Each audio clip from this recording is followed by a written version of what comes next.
Assalamualaikum warahmatullahi wabarakatuh. Kami dari kelompok 7, perkembangan peserta didik BK Palembang akan mempresentasikan hasil diskusi kelompok kami tentang perilaku menyimpang anak dan remaja. Sebelumnya, saya akan memperkenalkan anggota kelompok terlebih dahulu. Saya sendiri sebagai moderator, Aulia Mutia, ditemani 4 teman saya, ada Muhammad Adifa Abrori, Selala Suwari Filia, Putri Amalia, dan Kurnia Serwidari. Langsung saja kami mulai presentasi dari PPT kelompok 7. Baiklah, penjelasan materi yang pertama akan dijelaskan oleh teman saya kepada Selala Suwari Filia. Saya persilahkan. Definisi perilaku menyimpang.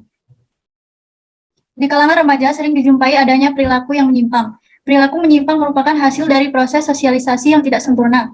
Kelompok yang paling rentan dalam proses perilaku menyimpang yaitu para remaja. Hal ini wajar terjadi, tidak lain karena mereka memiliki karakteristik tersendiri yang unik. Namun bila hal ini dibiarkan akan menimbulkan dampak negatif bagi remaja maupun lingkungan sekitarnya. Menurut Kartono, penyimpangan perilaku remaja dapat juga disebut dengan kenakalan remaja adalah suatu perbuatan yang melanggar norma, aturan, atau hukum dalam masyarakat yang dilakukan pada usia remaja atau transisi masa anak-anak dan dewasa. Kenakalan remaja dalam studi masalah sosial dapat dikategorikan ke dalam perilaku menyimpang.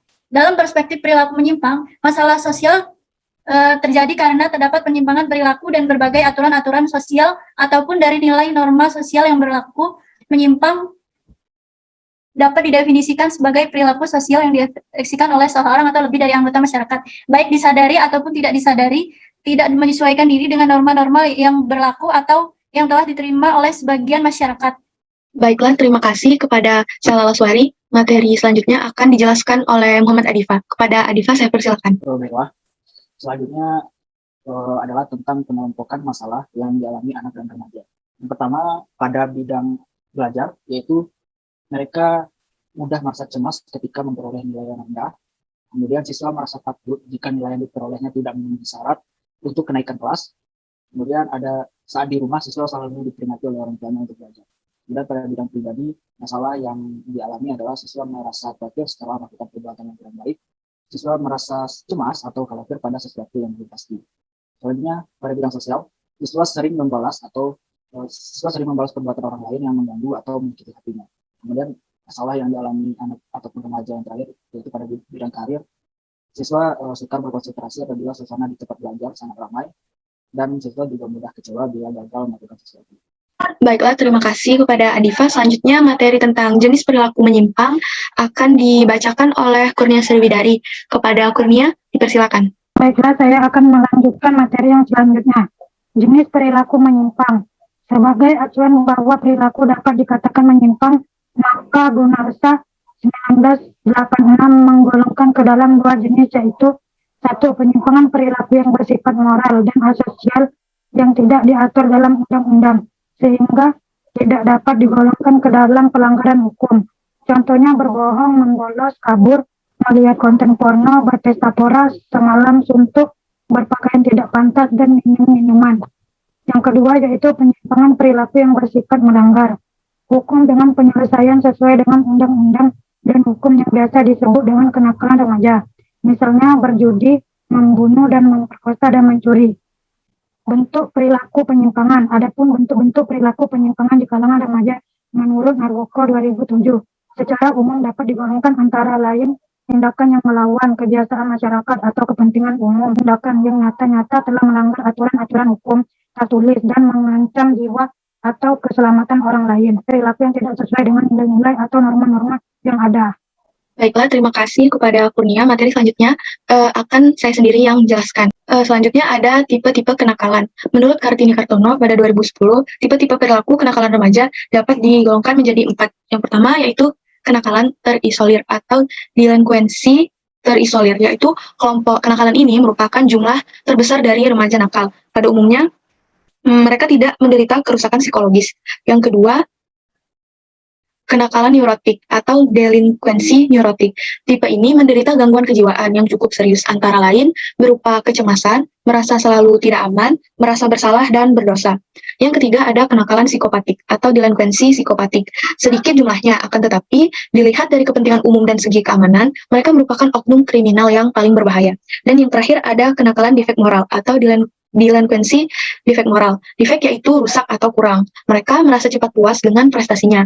Namun, perbuatan mereka sering disertai agresivitas yang meledak. Remaja yang defek moralnya biasanya menjadi penjahat yang sukar diperbaiki. Ada juga beberapa faktor penyebab perilaku menyimpang. Faktor yang berasal dari dalam diri atau faktor internal yang bersangkutan. Perilaku menyimpang yang terjadi pada remaja ternyata juga ditimbulkan oleh kondisi atau keadaan remaja itu sendiri. Seperti yang pertama, potensi kecerdasan yang rendah, sehingga remaja tidak mampu memenuhi tuntutan akademiknya sebagaimana yang diharapkan. Akibatnya, ia frustasi dan mengalami konflik batin dan rendah diri. Yang kedua, mempunyai masalah yang tidak terpecahkan. Selanjutnya ada kemampuan penyesuaian diri yang rendah. Dan yang keempat ada tingkah lakunya yang menyimpang, mendapat penguatan dari lingkungan. Dan yang terakhir, tidak menemukan figur atau model yang dapat digunakan sebagai pedoman dalam kehidupannya sehari-hari. Faktor eksternalnya berasal dari lingkungan sekitar remaja. Ada terbagi 3 lingkungan, yaitu yang pertama lingkungan keluarga. Faktor eksternal yang berasal dari lingkungan keluarga ini, contohnya suasana kehidupan yang tidak menimbulkan rasa aman atau broken home. Terus yang kedua, kontrol orang tua rendah menyebabkan berkurangnya disiplin dalam kehidupan keluarga. Dan yang terakhir, ada orang tua bersifat otoriter dalam mendidik anak. Selanjutnya di lingkungan sekolah, faktor eksternal yang dapat menyebabkan penyimpangan perilaku remaja. Yang pertama ada tuntutan kurikulum yang terlalu tinggi atau terlalu rendah dibandingkan dengan kemampuan rata-rata. Selanjutnya ada longgarnya disiplin sekolah menyebabkan terjadinya pelanggaran peraturan. Yang ketiga, anak-anak sering tidak belajar karena guru tidak masuk, sehingga perilaku anak tidak terkontrol. Yang terakhir, faktor eksternal yang berasal dari lingkungan masyarakat. Yang pertama, karena kurangnya partisipasi aktif dari masyarakat dalam membelajarkan anak dan mencegah pelanggaran tata tertib sekolah. Yang kedua, media cetak atau elektronik yang beredar secara bebas, yang sebenarnya belum layak digunakan buat remaja. Dan yang terakhir, adanya contoh atau model di lingkungan masyarakat yang kurang menguntungkan bagi perkembangan remaja. Baiklah, materi kelompok kami yang terakhir, yaitu upaya guru BK dalam menangani perilaku penyimpangan, akan dijelaskan oleh rekan saya, Putri Amalia. Kepada Putri, dipersilakan. Baiklah, di sini saya akan menyampaikan tentang upaya guru BK dalam menangani perilaku menyimpang. Yang pertama, upaya memberikan peringatan kepada siswa. Bentuk peringatan yang diberikan kepada siswa ada 2 macam, yaitu peringatan lisan dan peringatan tertulis. Peringatan berkaitan dengan tindakan sebagai siswa yang kurang memperhatikan tata tertib, misalnya sering terlambat atau kurang disiplin dalam aturan. Yang kedua, upaya memberikan bimbingan secara individu.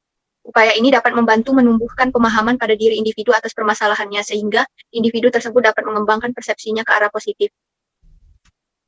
Yang ketiga, upaya memberikan bimbingan secara kelompok. Bimbingan kelompok diberikan guru BK ketika terdapat suatu kelompok siswa yang memiliki permasalahan yang sama.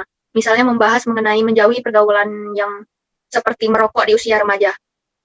Baiklah, itu saja upaya guru BK dalam menangani perilaku penyimpang. Selanjutnya saya kembalikan kepada moderator. Baiklah, terima kasih kepada Putri Amalia yang sudah menjelaskan materi terakhir.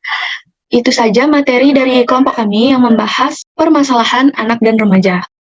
Baiklah, saya selaku moderator izin menyampaikan kesimpulan yang sudah kami presentasikan dari hasil diskusi kelompok kami, yaitu perilaku menyimpang merupakan masalah sosial yang terjadi akibat penyimpangan perilaku dari berbagai norma-norma yang berlaku, baik disadari atau tidak disadari oleh anak dan juga remaja. Penyebabnya pun berasal dari berbagai faktor, ada dari faktor internal dan juga faktor eksternal. Namun bila terjadi di lingkungan sekolah, guru BK dapat memberikan bantuan seperti memberikan bimbingan pribadi dan juga bimbingan kelompok. Itu saja materi presentasi kami yang berjudul perilaku penyimpangan dari anak dan remaja. Bila ada kekurangan dan kesalahan dalam penyampaian materi, kami mohon maaf. Dan saya akhiri selaku moderator. Wassalamualaikum warahmatullahi wabarakatuh. Waalaikumsalam warahmatullahi